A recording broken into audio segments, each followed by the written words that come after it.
2 жилийн өмнө хүчгсэн болдоо дүрээрээ байсан гэрлэгийн хамаг биеийн царцах шиг болжээ.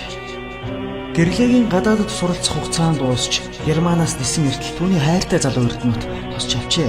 Энэ үед түүнтэй хамт нэгэн монгол залуу бууж ирсэн. Өнгөрсөн жил суралцах хугацаанд дууссан ч Германд 1 жил ажил хийж байгаад гэрлээтэй танилцж түүнийг буцах болохоор цогтой нутаг үсэж ирсэн болдоо гихч залуу байлаа. Тэгээд тэр гурван машинд суун хотын төв орохоор явах зуур гэрлээ нутад хандаж энэ залуу Германд байхад надад их тусалж дэмжиж байсан миний сайн найз гэж танилцуулжээ. Хэд хоногийн дараа Бата гэрлээд хандан болдоо гээд байгаа тэр залуу чинь арай чамд хайртай юм биш үсттэй гэж хардах маягийн юм ярихад гэрлээ. За юу гэж тийм байх вэ? Тэр чинь зүгээр л миний найз байхгүй юу гэсэн байна. Тэгэхэд Бата эртээд уян тухайгаас наашрах замд тэр залуу нь над руу их л муухай хараад байсан шүү. Тэр лав дотроо намайг үзэн ядаж байсан байх. Тэгэхээр тэр чамд зүгээр минь илттэй гэв.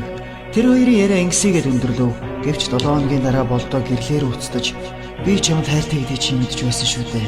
Тэгээд яагаад Монголд найз залуутай гэж хэлээгүй юм бэ? Би Германаас ирсэн учраас худлаа хэлсэн. Яг үнэндээ гэвэл би чамайг л дагж ирсэн.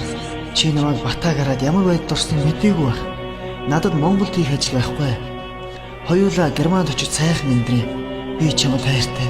Би чамгүйгээр амьд явж чадахгүй гэх мэт юм ярив. Тэгмэгц гэрлээ түүнийг огтоолгүй утсаанд тасалж байгаа. Гэвч болдоо ахин нэрж чи надтай амьдрахгүй би амиа хорлохоос буцахгүй шүү гэсэн байна. Гэрлээ мөн эрс ницаагаад утсаанд таслав. Гэтэл нэг өдөр гэрлээ нэгэн захиа иржээ.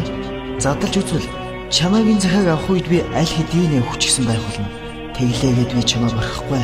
Заавал эргэж ирнэ. Тэгээд Бата та хоёрын сайхан амьдрахыг чинь ёстой харнаа. Болдоогоос ч гэсэн байлаа.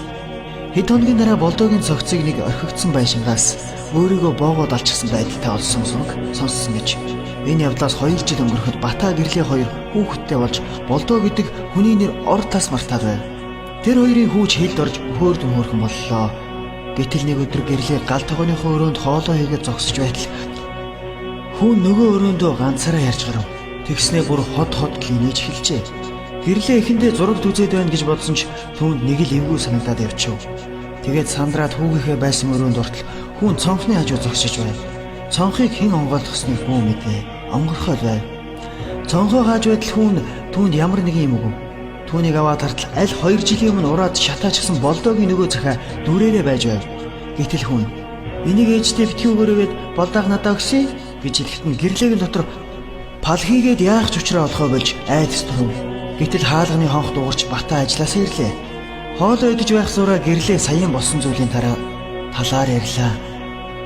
Түүний яриаг Бата нэлээд сонсож байснаа. За, тийм юм гэж юу байх вэ? Цонх салхин гочхол үсттэй. Бас хүүхэд өдийн насан дээр элдв дими юм чалчхад одоо юу гэх вэ? Гэд нэг хойшосоргүй.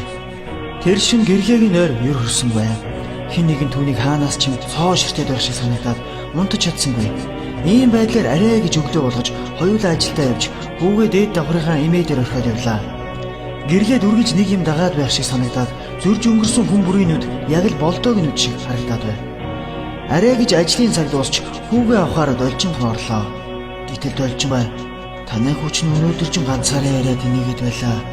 Хинтээ яриад байгаа юм бол доо гэхээр болдоох гэх юм. Болдоо гэж юм бэ гэв. Тэднийгээс хүүгээ аваад гарч байхдаа гэрлээд үнэхээр аимшигтай санагдаж байлаа. Гэрлээ хүүтэйгээ гэртээ ортол Бата хоолоо хийчихсэн хүлээж байв. Тэгээд гуруула хоолоо идчихээд унтцгаалаа. Тэгтэл шүн дундаа гаднах хаалганыхын түгжээ торхийг чимээ гарав.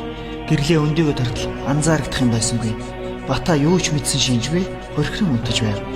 Гэтэл хүн уйлах чимээ нөгөө өрөөнөөс сонсогдлоо.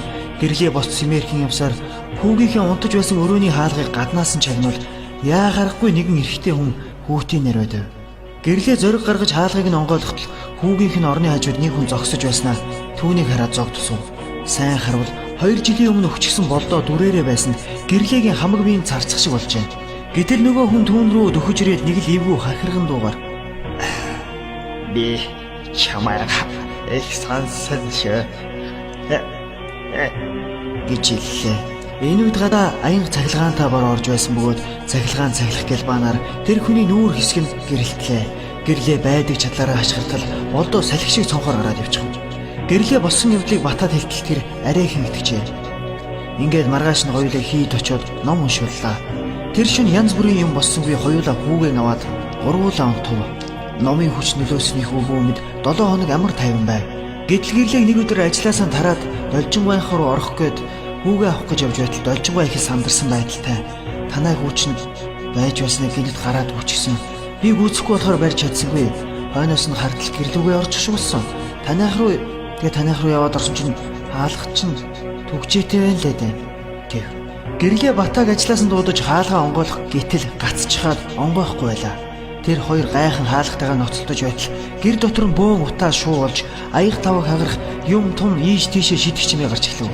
Тэр хоёр сандран арайхийн хаалгаа онгойлгон ортол хамаг хөшгийг нь хаачихсан хав харанхуй байлаа. Харанхуй өрөөний буланд хүүгийнх нь уйлах чимээ гартал тэр зүг харуул нэг хүн суугаад ямар нэг юм уншаад байлаа. Бата гэрэл асаах гээд унтраалган хүртэл тогцогчээ. Яг энэ үед болдоо босч ирээд гэрлээд би чамтай амьд байхдаа амьд чадаагүй. Чамд дараагийн амьдрал хүлээж байгаа. Нэг сануулгаар ирсэн. Чи ямар мартах учиргүй. Үүнийг сонсоод гэрлээ олдвол мэдрэл муутай болсон гинэ. Аимшигт түүх дахин давтагдсан.